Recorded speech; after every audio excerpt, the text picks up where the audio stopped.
꿈다운 라디오, 꿈다운 새벽 책방, 오늘도 기분 좋게 시작합니다. 내가 원하는 대로 잠재의식을 프로그래밍한다.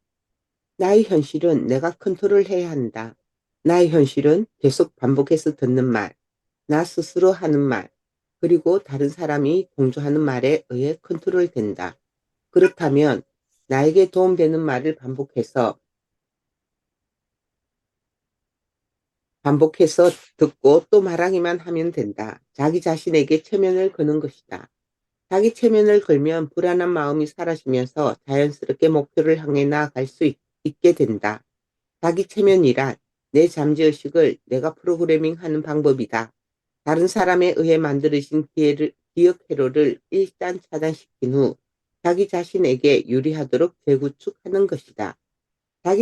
체면에는 여러 가지 방법이 있다. 이 측에서는 게으름뱅이인 나 같은 사람도 실적 내지 않고 오랫도록 계속할 수 있는 가장 간단한 자기 체면법을 소개하려고 한다. 당신은 제1습관에서 목표를 설정하고 종이에 그 목표를 적었다.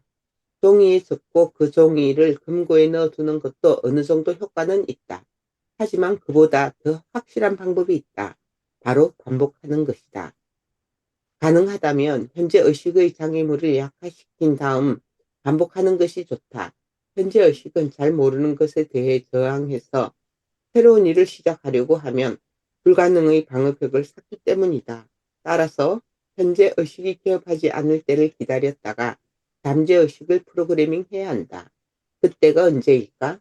바로 잠에서 깨어났을 때나 잠들기 전 의식이 채 깨어나지 않았을 때다.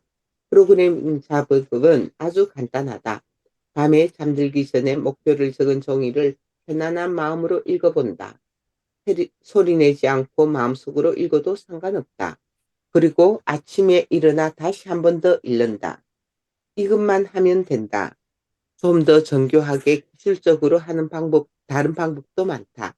그러나 부디 시간을 들여 다른 방법을 힘들게 배우고 실행해 볼 것 없이 간단한 이 방법으로 지금 당장 실행해 보는 것이 낫다는 게 내 생각이다. 나는 그만할게요.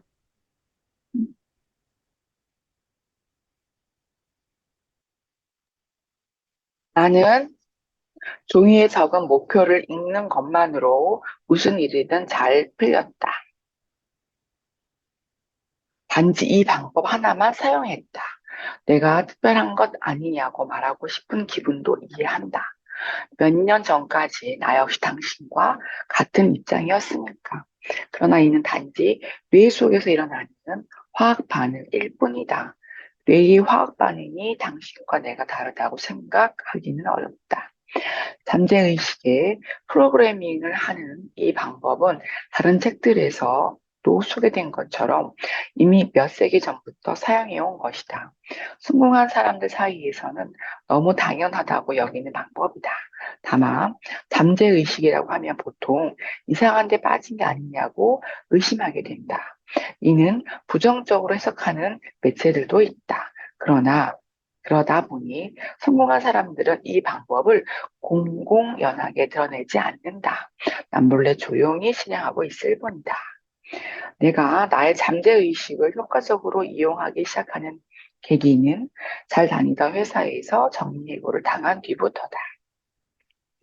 하루아침에 실업자가 된 나는 앞으로 어떻게 해야 할지 막막했다.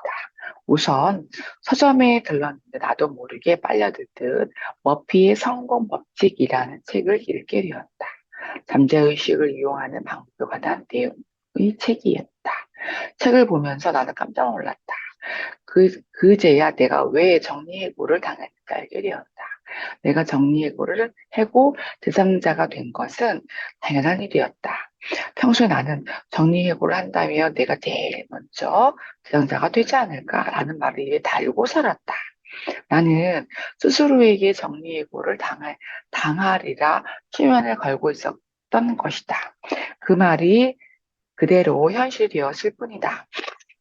나는 그때 잠재의식이 얼마나 가득한지를 처음 실감했다. 이런 엄청난 사실을, 죄송합니다. 다른 사람에게도 알려주고 싶어서 당시 직장 상사와 커피를 마시면서 이야기를 꺼냈다. 머피의 성공 법칙이라는 책을 읽었는데 그런 일들이 정말 있을까요? 당시 연봉 1억 원 정도였던 상사는 내 눈을 가만히 바라보았다. 그러더니 목소리를 낮추고 이렇게 말했다.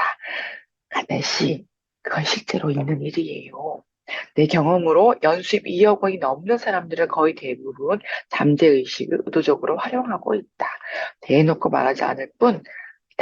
그리고 이러한 경향은 연봉이 많아지면서 점점 높아진다.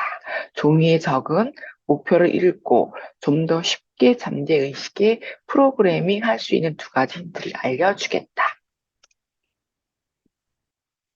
목표를 설정할 때는 현재형을 사용한다. 구체적으로 설명하면 나는 무엇무엇을 한다. 나는 무엇무엇이 된다. 나는 무엇무엇을 할 수 있다. 라는 표현을 사용해서 문장을 현재형으로 마치는 것이다. 체면을 걸 때 당신은 잠이 온다 라고 주문을 외우는 것처럼 나는 무엇무엇이 된다 와 같은 현재형 표현 형식은 뇌에 입력하는 명령 언어다. 이처럼 긍정적인 표현을 계속 반복하는 것을 어포메이션이라고 한다. 이 방법은 세계적인 수준의 스포츠 선수라면 누구나 반드시 하는 방법인데 어포메이션을 하느냐 하지 않느냐에 따라 기록이 크게 달라지기 때문이다. 둘째, 목표를 읽으면서 기분 좋게 웃으면 훨씬 효과적이다. 나는 총리가 나에게 대화를 요청한다라는 목표라기보다는 소망이지만 를 세웠다. 그 목표가 적힌 종이를 읽을 때 흡족하게 웃으면서 다음과 같은 상황을 생각한다. 총리가 전화하면 어떻게 받을까? 당신이 쓴 책을 읽고 감동했습니다. 좀 더 이야기를 듣고 싶습니다. 라고 말해도 덩달아 들떠서는 안 돼. 이제야 전화하다니 한참 늦은 것 아닌가? 하는 느낌으로 대화를 이어가야지.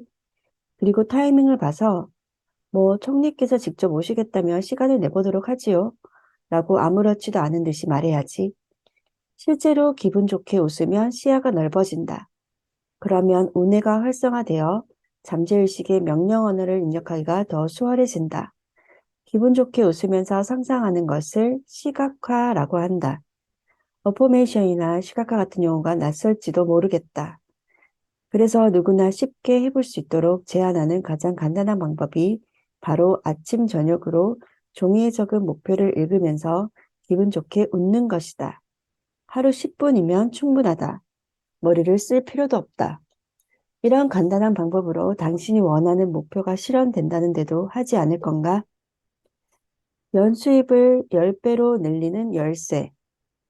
너무 간단한 방법이라 싱겁다고 여길지도 모르겠다. 이렇게 간단한 방법으로 잘 될 리가 없어. 이렇게 쉬운데 왜 성공한 사람이 더 많이 안 나오는 거지? 이렇게 생각하는 것도 당연하다. 이렇게 쉬운데 성공하는 사람이 더 많이 나와야 당연하다. 그런데 우리는 지금까지 성공하는 것은 너무 어려운 일이라고 생각해 왔다. 아니, 성공하는 것은 어려운 일이라고 생각하도록 주입받아 왔다. 성공은 아주 쉬운 일이라고 그 누구도 말해주지 않았다. 그도 그럴 것이 성공하는 사람이 많아지면 경쟁자 또한 많아지기 마련이다. 그래서 성공은 어려운 일이라고 생각하게 놔두는 편이 유리했던 것이다. 우리는 지금까지 체면에 걸려 있었다. 성공은 한정된 몇몇 사람만 이룰 수 있는 것이라는 체면 말이다. 그래서 아무도 해보지 않았다. 종이에 목표를 적어놓고 가끔 읽어보는 이런 간단한 방법을 해볼 생각조차 하지 않은 것이다. 내 말이 거짓말이라고 생각된다면 주위 사람들에게 한번 물어보라. 당신은 목표가 있나요? 네, 물론 있죠. 이렇게 대답하는 사람이 많을 것이다. 그러면 다음과 같이 물어보자. 그럼 그 목표를 종이에 적고 있나요? 그렇다고 답하는 사람은 아마 20명 중 1명 정도일 것이다. 그러면 또다시 물어보라. 종이에 적어 놓은 목표를 아침 저녁으로 읽어보나요? 고개를 끄덕이는 사람은 거의 없을 것이다. 이 방법을 실천하고 있는 사람은 경영자들을 대상으로 하는 세미나에서조차 많아야 1%에 불과하다. 이런 결과는 한마디로 성공을 거부하겠다는 의미로밖에 들리지 않는다. 반대로 말하면 이 단순한 방법을 실천하기만 하면 상위 1% 안에 들 수 있다는 이야기다. 가장 중요한 포인트는 종이에 적은 목표를 잃는 습관을 갖는 것이다. 바로 이 습관이 보통 사람과 성공한 사람의 큰 차이를 만든다. 대부분의 사람들은 이렇게 간단한 습관을 가지고 있지 않다. 왜 그런지 아는가? 사실 이 습관을 가지고 있느냐 없느냐가 연 수입을 10배로 늘릴 수 있느냐 없느냐를 결정하는 가장 중요한 열쇠가 된다. 우리끼리 하는 말이지만 성공한 사람들은 다음으로 내가 말하는 것을 확실히 실천하고 있다. 습관을 들이기 위해 해야 할 일은 오직 하나다. 중요하니까 잘 듣기 바란다. 클리어 파일을 가지고 다닌다. 하하하, 이것뿐이다. 당신은 우리를 바보로 생각하느냐고 화를 내겠지만 사실이니 어쩔 수 없다. 중요한 열쇠는 당신의 소망과 목표를 가지고 다니면서 보기 편하게 정리하는 것이다. 그러니까 자기계발 세미나에서는 가죽 수첩 성공 법칙을 한 세트로 만들어서 판매하는데 몇백만 원이나 한다. 수첩이 가죽이건 아니건 성공과는 아무 관계가 없다. 수첩 양식도 상관없다. 가장 중요한 포인트는 종이에 적은 목표를 언제라도 꺼내보기 쉽도록 잘 정리해두는 것, 그것뿐이다. 몇백만 원을 들여도 효과는 똑같다. 그러니 당신이 이 책을 읽고 나서 당장 해야 할 일은 문구점에 가서 클리어 파일이나 바인더 노트를 사는 것이다. 그리고 이 책의 앞부분에서 찾아낸 당신의 목표를 클리어 파일에 정리하고 매일 아침 저녁으로 읽는 것이다. 처음 얼마 동안은 외출할 때마다 클리어 파일을 가방에 넣고 다니길 추천한다. 그러면 어떤 일이 일어날까? 클리어 파일을 가지고 다니면 매일 목표를 의식하게 된다. 아침, 저녁뿐 아니라 낮 시간에도 뇌에서 목표를 의식하게 된다는 이야기다. 가능하다면 잠깐이라도 방에서 클리어 파일을 꺼내 목표를 읽어보라. 그러면 거의 무의식적으로 목표를 달성하기 위해 어떻게 해야 하는가라는 질문을 마음속으로 하게 된다. 목표에 한 걸음이라도 가까이 다가가려면 지금 무엇을 하면 좋을까? 목표를 실현하려면 무엇이 필요할까? 딱히 답을 찾으려고 노력하지 않아도 괜찮다. 그냥 마음속으로 질문만 해도 된다. 그러다 보면 문득 아이디어가 떠오르거나 우연히 들른 서점에서 관련된 책을 발견하거나 만나고 싶었던 사람을 만나게 되기도 한다. 틀림없이 목표 실현에 도움이 될 것 같은 일이 생기면서 아주 작은 변화에도 민감하게 대처할 수 있게 된다. 지금까지 소개한 방법만 해봐도 당신은 연 수입을 10배로 늘리기 위한 프로젝트를 생각한 것이나 마찬가지다. 뭐야, 이렇게 간단한 거였어? 너무 쉽잖아. 다른 방법도 해보고 싶은데 조금 힘들어도 괜찮으니 목표를 좀 더 빨리 실현하는 방법은 없을까? 성실한 당신을 위해 목표 실현을 좀 더 앞당기는 고성능 충전기를 알려주겠다. 먼저 목표가 적절한 형식으로 적혀 있는지 확인한다. 그리고 이 목표를 매일 10개씩 종이에 적는다. 이제부터 좀 더 구체적으로 설명하겠다. 목표를 설정하는 방법, 스마트 원칙. 종이에 적은 목표들은 기한에 관한 어떤 제한도 없다. 그러다 보니 경우에 따라 목표 달성까지 5년에서 10년이 걸리기도 할 것이다. 솔직히 말해서 목표 달성 현황을 매일 확인할 수는 없다. 그러면 며칠이 지나도 목표가 실현될 것 같은 실감이 나지 않기 때문에 자기 혐오에 빠지기 쉽다. 목표를 날마다 설정할 때는 보다 평범한 목표들을 찾을 필요가 있다. 거창하거나 장기적인 목표만 세울 것이 아니라 몇 개월 혹은 1년 이내에 달성할 수 있는 단기 목표를 세우는 것이다. 장기 목표와 단기 목표를 균형 있게 조절해 설정하면 좌절하지 않고 목표 달성을 향해 나아갈 수 있다. 이때 중요한 것은 단기 목표를 설정하는 방법이다. 스마트 원칙은 단기 목표를 순조롭게 달성하는데 뛰어난 지표로 활용할 수 있다.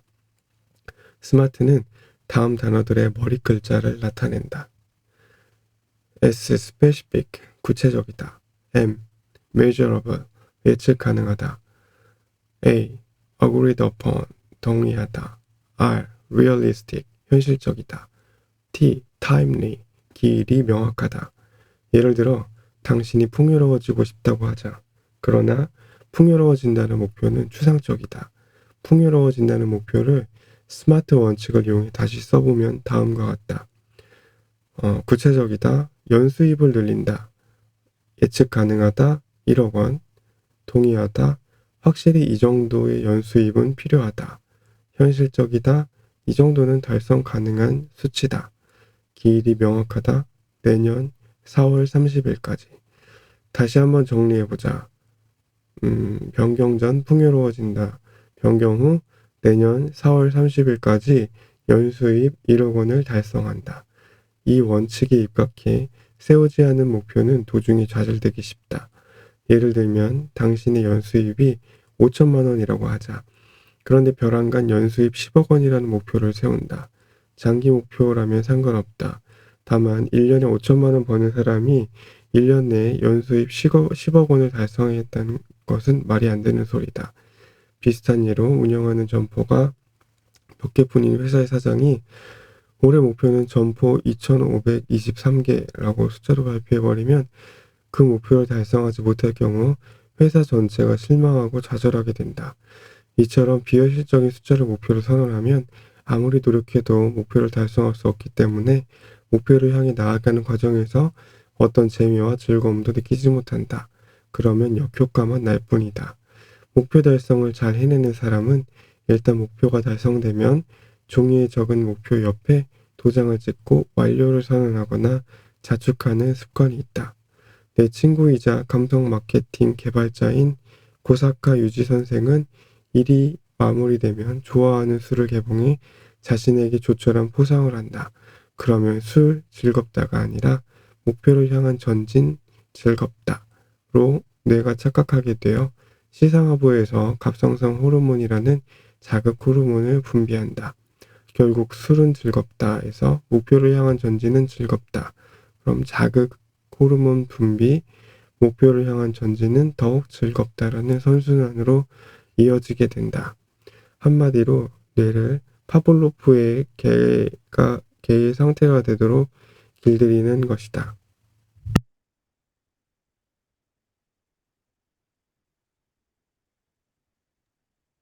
매일 밤 목표를 10개씩 적는다. 자, 스마트 원칙에 따른 목표 설정 방법을 이해했다면 이제부터는 그 목표를 매일 밤 수첩에 10개씩 적는다.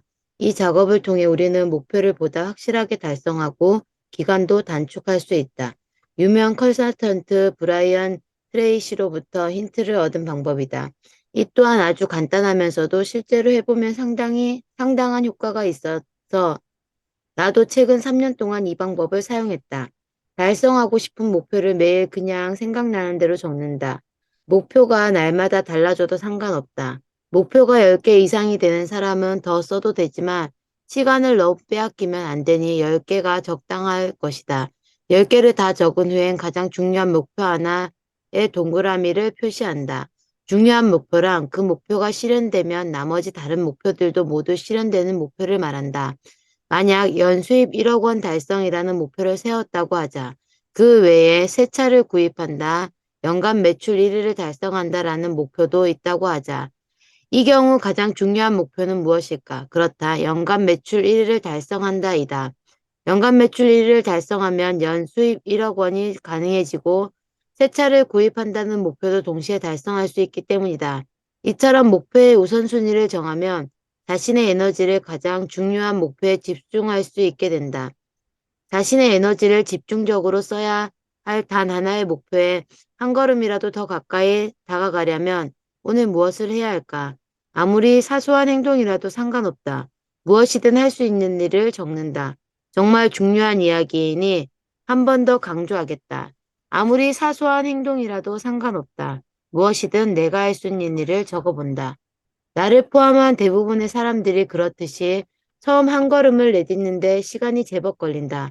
하지만 처음 한 걸음을 내딛고 나면 이후 새로운 일이 전개되기 때문에 다음에 이어질 두 번째 걸음은 한결 쉬워진다. 처음 한 걸음은 미미하지만 두 번째 한 걸음은 한결 편하다. 처음 한 걸음을 내딛는 빈도수를 높일 수 있다면 일은 점점 더 빠르게 진행된다. 그러면 몇 개월 후에는 놀라운 결실을 맺을 수 있게 된다. 처음 얼마 동안은 매일 밤 목표 10개를 적는데 10에서 15분 정도 시간이 걸릴지도 모른다. 하지만 10일 후에는 4, 5분이면 충분하다. 또한 처음에는 목표가 자꾸 바뀌지만 하다 보면 자기가 정말 달성하고 싶은 목표들만 반복해서 적을 수 있게 된다. 한 걸음이라도 가까이 다가가는 행동이 생각나지 않는다면 그냥 있어도 괜찮다. 답은 잠자는 동안 나온다라는 암시를 걸고 잠들면 된다. 그리고 다음날 아침에 노트를 펼친 뒤 다시 한번 스스로에게 질문해 본다. 오늘 내가 해야 할 사소한 행동이 무엇인지 떠오르는 날이 차차 늘어감을 실감할 것이다.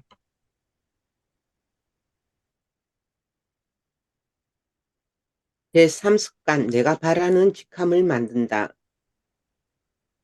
부자와 보통 사람들의 대화. 자, 지금부터 배운 내용을 학습해 보세요. 그동안의 성공 법칙을 통해 긍정적인 사고는 가능했지만 원하는 결과를 얻지는 못했던 이유를 이제 알겠나? 내 설정한 목표에 하고 싶은 일과 하기 싫은 일이 둘 다 포함되어 있었기 때문이에요. 하고 싶은 일을 하고 있는 줄만 알았는데 그 안에 하기 싫은 일도 같이 들어 있었던 거죠. 그래서 도중에 그 목표를 실현하는 것 자체에 해이를 느끼고 좌절해 버린 거고요. 바로 그거야. 그래서 하고 싶은 일을 생각하기 전에 하기 싫은 일을 정확히 골라낼 필요가 있는 거라네. 저도 이 과정을 실천해 보았는데 지금까지 미처 알지 못했던 제 자신에 대해 다시 알게 된 기분이었어요. 이제는 제가 하고 싶은 일을 확실히 알게 되었습니다. 그렇다네 출발하기에 앞서 멀리 돌아가지 않는 길을 알게 된 거지. 하고 싶은 일을 정확히 찾아낸 다음에는 무엇을 하라고 했지? 목표를 잠재의식에 프로그래밍하는 것이죠. 그렇기 위해서는 제일 먼저 목표를 종이에 적어야 하고요. 그리고 클리어 파일에 정리해서 아침에 일어났을 때 그리고 잠자기 전에 기분 좋게 웃으면서 읽어보는 거죠. 가능하면 가방에 넣어 다니고요. 그리고 목표를 좀 더 빨리 실현하고 싶다면 매일 잠자기 전에 목표를 10개씩 적으면 좋다고 했습니다. 그근에 거기까지 하면 내 구조상 결과를 내지 못하는 게 오히려 이상할 정도지. 나도 제일 처음에 한 거라곤 솔직히 그거밖에 없었다네. 많은 성공 법칙을 알고 있었지만 저는 지금까지 한 가지의 성공 법칙도 꾸준히 하지 못했습니다. 제대로 전부 실천하지 않으면 원하는 결과를 얻을 수 없다고 생각해서 중간에 그만둔 경우가 많았습니다. 성공 법칙 자체가 복잡해서 그렇다네 사람들은 일단 그것을 제대로 실천하는 데만 집착하는 경우가 많지. 그런데 실제로 성공한 사람들에게 물어보면 그런 복잡한 법칙을 실천한 사람은 아무도 없었다네. 엄청나게 성공한 사장들도 사장실에 세계 지도를 펼쳐놓고 지점을 확장할 때마다 깃발을 세우고 기분이 좋아서 웃기만 했다는 거야. 하지만 중요한 것은 최소한 꼭 실행해야 하는 일이 무엇인지는 제대로 파악하고 있었다네. 그렇다면 최소한의 일부로 시작하면 필수적인 일부터 시작하면 되겠군요. 하지만 정말 이것만 해도 괜찮을까요? 이렇게 단순하게만요? 그렇다네. 그런데 실은 한 가지 더 있다네. 나도 처음에는 하지 않았던 일이지만 대단한 것을 발견했거든. 어떤 건데요? 한순간에 나 자신이 바뀌더군. 아주 강력한 방법이라네. 또 허풍이시군요. 그런 생각이 들겠지. 허풍인지 아닌지 이제부터 내가 설명하는 방법을 한번 해보고 나서 판단하게나.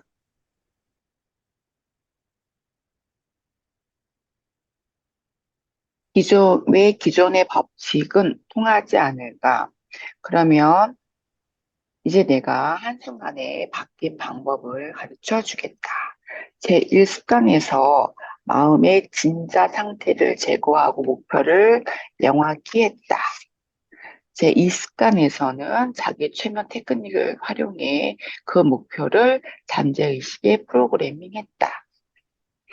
사실 기술적인 측면에 봤을 때 여기까지는 다른 훌륭한 성공 법칙의 관련성에서도 이미 다루어진 주제다.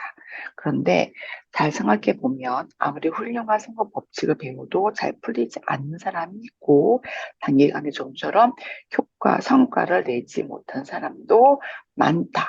도대체 무슨 이유 때문일까? 성공 법칙을 이용해 뇌에 새로운 프로그램을 깔았지만 아무리 훌륭한 프로그램도 컴퓨터 CPU가 낡으면 작동시킬 수 없기 때문이다. 10년 전 생산된 컴퓨터로는 최신 소프트웨어 프로그램을 사용할 수 없다. 새 프로그램을 사용하기 위해서는 CPU 자체의 성능을 개선해야 한다. 그렇다면 당신의 CPU는 무엇인가? 바로 셀프 이미지다.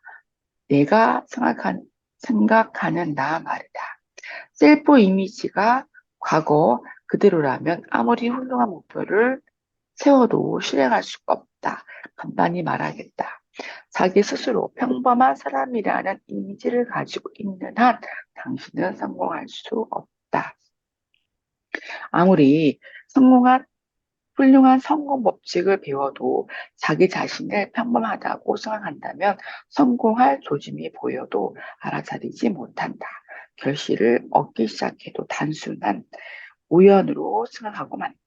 다른 사람들이 하다고 평가해도 뭘요? 아니에요. 하며 오히려 성공하기 시작한 자신을 부정한다. 성공을 향해 변화하기보다 이전 그대로의 자신을 유지시키는 게 마음 편하기 때문이다. 그때까지 자신을 감싸고 있던 껍질, 다시 말해 셀프 이미지를 넘어서려는 순간 불안해지고 결국 다시 한번 이전의 자신으로 되돌아가려고 한다. 이런 모습으로는 스이젠지 키요코가 불렀던 노래 가사와 다를 게 없다. 하루에 한 걸음, 사흘이면 세 걸음, 세 걸음 걸어가서 두 걸음 물러난다. 아니, 두 걸음 물러나는 것이 아니다. 실제로 세 걸음 전진하고 다시 세 걸음 후퇴하는 꼴이다. 결국 한 걸음도 앞으로 나아가지 못한다는 이야기다. 한순간에 슈퍼맨이 되는 직함의 위력. 내가 원하는 나가 되려면 제일 먼저 셀프 이미지를 개선해야 한다. 이를 위한 간단하지만 바로 효과가 나타나는 방법이 있다. 먼저 나 자신이 개선되었던 경험부터 이야기하겠다. 그런 다음 당신에게도 응용 방법을 가르쳐 주겠다. 나는 5년 전에 경영 컨설턴트로 창업을 했다. 그런데 초창기에는 고객에게 가르친다는 것 자체가 너무 싫었다. 정신적으로 엄청난 압박감을 느끼고 있었기 때문이다. 당시 나의 주력 상품은 돈 들이지 않고도 고객을 모으는 방법을 가르쳐 줍니다. 였다. 나의 컨설팅 방식은 조사, 분석을 해주고 비용을 받는 것이 아니라 질문을 받으면 그 자리에서 상담을 해주고 상담료를 받는 식이었다. 구체적으로 말하면 광고 전단지나 DM 등으로 광고 방법을 바꿔서 고객 쪽에서 전화 상담을 요청하는 비율을 높이는 것이었다. 그리고 전화 응대 방법을 개선해서 계약률을 높여주었다. 매우 간단하게 할 수 있는 방법을 제시한 것이다. 그리고 그대로 하기만 하면 결과가 바로 나왔다. 그래서 컨설팅을 하는 나도 항상 진검승부를 한다는 자세로 임했다. 게다가 내가 쓴 책의 제목이 저예산으로 우량 고객을 확보하는 방법, 90일 만에 당신의 회사를 고수익 기업으로 바꿔라 등이다 보니 초기에는 자금 조달이 힘든 회사나 망할 위기에 처한 회사들만 찾아왔다. 그러다가 위장병이 생겼다. 그럴 만도 했던 것이 고객들이 살려주세요. 이런 상태라면 60일 후에는 자금이 바닥날 것 같습니다. 등의 절박한 심정으로 상담하러 왔기 때문이다. 그리고 나보다 몇십 년이나 비즈니스 경험이 많은 고객들에게 선생님, 선생님 소리를 들었다. 솔직히 당시 내 심정은 이랬다.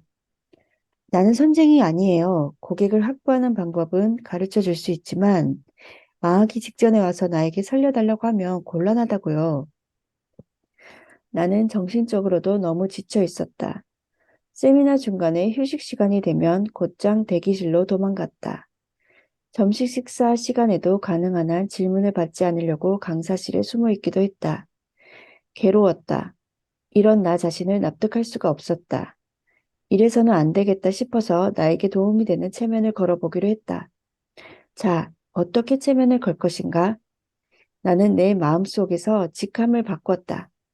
이전까지 내 직함은 실천 마케터였다. 이 직함이 그대로 나의 셀프 이미지가 되었다. 실천 마케터로서 고객에게 실천하며 성공할 수 있는 방법을 제시했다. 그러나 상세하고 친절하게 가르치고 이끌어주는 것은 내 일이 아니라는 이미지가 내 안에 깔려 있었다. 가르치는 것은 내 일이 아니다라는 셀프 이미지를 가진 내가 세미나에서 가르치는 일을 하고 있었으니 정신적으로나 육체적으로 지치는 것은 당연했다. 내가 원하는 나가 되기 위한 적절한 직함을 생각해 보았다. 나는 세미나에서 가르치고 있을 때 쉽게 지친다는 것이 문제였다. 그래서 이 결함을 극복하기 위해 내 일을 편안하고 아무 문제 없이 수행할 수 있는 셀프 이미지로 바꾸면 되겠다고 생각했다. 그래서 만든 직함이 바로 슈퍼 에너자이징 티처였다. 에너자이징이란 사람들에게 에너지를 준다는 의미다. 슈퍼 열혈 교사라고나 할까? 일반적으로 생각하는 교사가 아니었다. 나 스스로 남들에게 활기를 불어넣는 탁월한 교사라는 이미지를 만든 것이다. 그리고 세미나 전에 항상 나는 슈퍼 에너자이징 티처다 라고 마치 주문을 걸듯 스스로에게 계속 말했다. 그러자 정말 그렇게 되었다. 셀프 이미지를 바꾼 이후 나는 세미나 도중에 화장실에 가는 일이 없어졌다. 거짓말이 아니다. 아침 9시부터 저녁 6시까지 아무리 물을 많이 마셔도 화장실에 갈 필요가 없었다. 여배우는 촬영할 때 땀을 흘리지 않는다는 말이 있다. 그럴 리 없다고 의심했는데 셀프 이미지가 바뀌니 실제로 얼마든지 있을 수 있는 일이었다. 예전에는 질문이 무서웠다. 그런데 이제는 대환영이다. 무엇이든지 다 물어보라는 자세로 임했다. 세미나에서 내 시간은 여러분들의 것이므로 내가 할 수 있는 일에 전력을 다하겠습니다라고 선언했다. 나의 세미나에 참석해본 사람이라면 알겠지만 나는 쉬는 시간에도 계속해서 질문을 받는다. 점심시간에도 질문을 받느라 밥 먹을 시간조차 없다.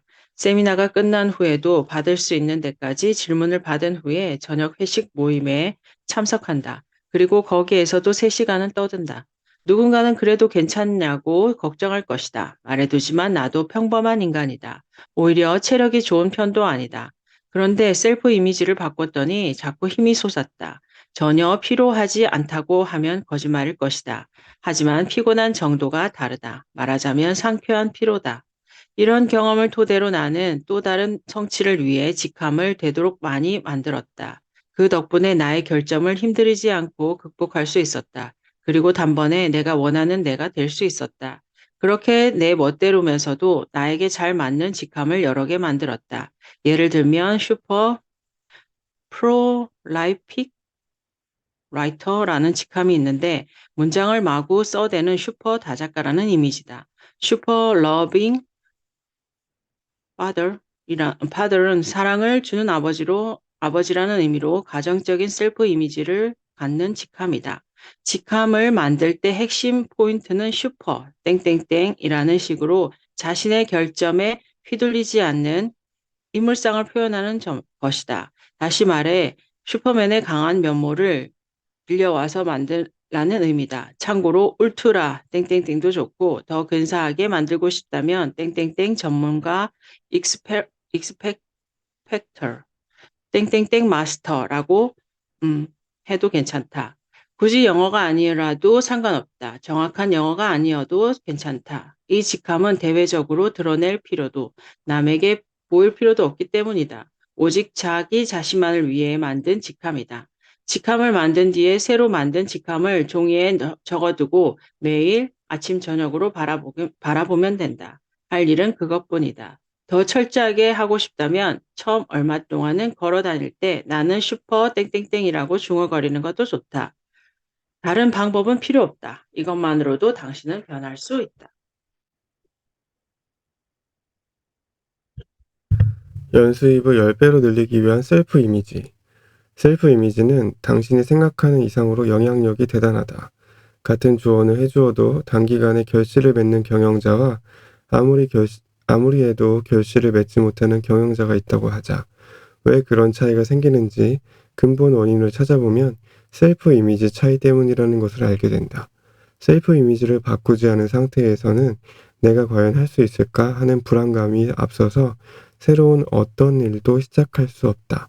새로운 일을 시작했다 해도 별다른 노력도 하지 않다가 성과가 나지 않는다고 포기해버린다. 혹은 성과가 있어도 어쩌다 그런 거겠지라며 지금까지 판매 실적을 올리지 못했던 과거의 자신으로 돌아가고 만다. 그래서 마케팅에 관한 조언을 들어도 셀프 이미지부터 개선하지 않으면 매우 힘들다. 반대로 셀프 이미지를 개선할 수 있다면 회사를 비약적으로 성장시키는 계기를 마련할 기회가 많아진다. 예를 들어 채소 가게 운영자에게 상담 의뢰를 받았다고 하자. 그가 나는 채소 장수다 라는 셀프 이미지만 갖고 있었다면 이야기는 다음과 같이 전개된다. 무슨 고민이 있나요? 몇 년 전 저희 가게 근처에 슈퍼마켓이 생긴 이후로는 매출이 계속 떨어지고 있어요. 대책은 세우셨나요? 가격을 내려서 대항해 보았지만 상대가 워낙 대기업이다 보니 한계가 있었어요. 그래도 좋은 채소를 들여오셨지요? 그럼요. 품질에는 자신 있습니다. 하지만 고객들은 잘 모르니까요. 정말 고객들이 알아주지 않던가요? 네, 최근에는 고객들이 특별 세일 상품만 사러 오더군요. 광고 전단지 좀 보여주실래요? 이게 최근에 돌린 것입니다만 전단지를 보니 헤드라인에 싸게, 더욱 싸게라는 문구가 들쭉날쭉 쓰여 있었다. 혹시 눈치챘는지 모르겠지만 밑줄 그은 곳은 전부 셀프 이미지에 문제가 있는 부분이다. 고객은 자신의 거울인 만큼 셀프 이미지를 정확하게 반영하는 공익이 찾아오게 된다. 이처럼 지극히 상식적인 셀프 이미지를 가지고 있는 경우 수입에도 큰 영향을 미친다. 일반적으로 연수입 5억 원을 버는 채소 장수는 나오기 어렵다. 나는 채소를 파는 사람이다 라고 생각하는 한 수입이 늘어나기는 매우 어렵다. 그렇다면 연수입 5억 원을 벌어들이는 채소 장수가 되기 위해서는 어떻게 하면 좋을까? 셀프 이미지를 개선하는 것이 수입을 늘리기 위한 대전제다. 나는 다음과 같은 셀프 이미지는 어떠냐고 제안한 적이 있다. 계절식품 제공을 통해 가족의 유대와 건강을 촉진하는 슈퍼 프로모터 앤 마케터. 내가 하는 일이 단순히 채소를 파는 것이 아니라 가족 간의 유대와 건강을 촉진하는 일이라는 것이다. 이렇게 셀프 이미지를 바꾸면 가족 간의 유대를 촉진시키는 일이 나의 직업이 되므로 식품 이외에도 취급할 수 있는 상품 범위가 넓어진다. 또한 건강을 촉진시키는 일이니 고급 식자재를 구비하게 되고 가격에 영향을 받지 않는 부유층 고객들이 찾아오게 만든다. 이런 개념으로 부유층 고객을 확보하는 것이다. 슈퍼 프로모터인 만큼 내 가게에서만이 아니라 대형 슈퍼마켓들의 진출 때문에 괴로워하는 전국 채소 상인들에게도 똑같은 비즈니스 모델을 제안할 수 있다. 그러면 프랜차이즈와 같은 전국망을 구축하기까지 불과 몇 개월밖에 걸리지 않는다. 전화번호부에 나와 있는 채소 가게나 동네 슈퍼에 DM을 보내면 된다. 이렇게 하면 연수입 5억 원은 거뜬히 달성할 수 있다. 가족의 유대와 건강을 촉진하는 슈퍼 프로모터 앤 마케터이기 때문에 연수입 5억 원은 간단하다는 말이다. 당신도 연수입을 늘리고 싶다면 슈퍼 세일즈맨, 세일즈 전문가, 슈퍼 프로모터 등과 같은 셀프 이미지를 갖는 것이 좋다. 그 이유는 제 5습관에도 설명하겠지만 세일즈 없이 연수입을 늘리는 것은 불가능하기 때문이다. 직감뿐만 아니라 옷차림을 바꾸는 방법도 있다. 한 예로 연매출액이 300억 원이 넘는 차 회사의 사장이 있다. 지난 2년 동안 직원 수는 변함이 없고 매출은 6배 규모로 늘었다. 그 사장에게 회사가 크게 성장하게 된 계기를 묻자 그는 복장을 바꾸게 된 사연을 이야기해 주었다. 그 회사는 차를 팔기 때문에 그 해에 나온 새 차가 출하되는 시기가 되면 너무 바빠서 전 직원이 포장 작업 등에 동원되었다. 사장 역시 그때가 되면 함께 돕는 게 당연하다는 분위기가 조성되어 있었다. 직원들은 사장도 일을 할 테니 그가 작업할 분량을 남겨두었고 사장은 자신의 본래 업무를 전혀 할 수 없게 되었다. 사장은 그 상황을 개선하고 싶었다. 그래서 국리 끝에 정장에 가죽구두를 갖춰 신고 출근했다. 그러자 직원들은 더는 사장에게 작업을 부탁하기 어렵다는 것을 인식하게 되었고 그때부터 사장은 작업을 하지 않게 되었다. 복장을 바꿨더니 직원들도 사장 자신도 의식이 바뀐 것이다. 우리 회사의 클라이언트들 사이에서는 복장이나 안경을 바꾸거나 머리카락을 염색하는 것이 유행하고 있다. 이전까지의 자신과 결별한 후 새로운 직함을 만들고 외모를 바꿔서 자신을 새롭게 연출하는 것이다. 정말로 이렇게 간단한 방법으로 바뀔 수 있을지 의문스러울 것이다. 이처럼 많은 사람들이 과연 될까 하고 의심스러워하기 때문에 아무것도 하지 않는다. 그 결과 실천한 사람만 자꾸 성공하게 되는 것이다. 다음 장으로 넘어가기 전에 당신도 하고 싶은 일을 간단히 해낼 수 있는 슈퍼 셀프 이미지를 만들어 보기 바란다. 종이에 적는 것이 첫걸음이다. 귀찮아하지 말고 반드시 종이에 적어보자. 1단계, 나의 직함 만들기. 제1습관과 2습관에서 명확히 한 당신의 목표를 문제없이 편안히 실행할 수 있는 나만의 직함, 셀프 이미지를 만들어 보자. 일뿐 아니라 취미, 가족과 관련된 직함도 다양하게 생각해 보자. 2단계, 직함에 어울리는 외모 찾아보기. 좀 더 철저하게 개선하고 싶다면 1단계에서 만든 직함에는 어떤 복장이나 헤어스타일, 소지품이 어울리는지 생각해 보자. 무엇이든 한 가지라도 좋다. 자신의 외모를 바꿀 수 있는 것은 무엇이든 시도해 보자. 감사합니다. 저희 여기까지 할게요. 네. 일단은, 자, 채팅으로 올렸습니다. 그들은 집중하지 않고 있어요. 집중하다, 뭐예요? pay attention이죠. pay attention. 그냥 간단한 말인데요. They're not paying attention. They're not paying attention. Not attention. 이렇게 딱 느낌이 오죠? They're not paying attention. 뭐 쭉 설명하다가, 근데 그들은 집중 안 하고 있어요. 뭐 노트북, 뭐 핸드폰만 보고 있어요. 뭐 이런 식으로 얘기할 때. They're not paying attention. They're not paying attention. 아시겠죠? 오늘은 쉽죠? Paying attention. They're not paying attention. 네. They're not paying attention. 네. 하지만 우리는 We're paying attention. 우린 집중하고 있죠. 네, 직함이 궁금하네요. 오늘 또 직함을 하나 막 써봐야겠네요. 막 보이죠? 쉽게 나오는 사람도 지금 막 보여요. 그죠? 그래서 자꾸 이거에 대해서 생각하면 좋은 것 같아요. 사진 찍겠습니다.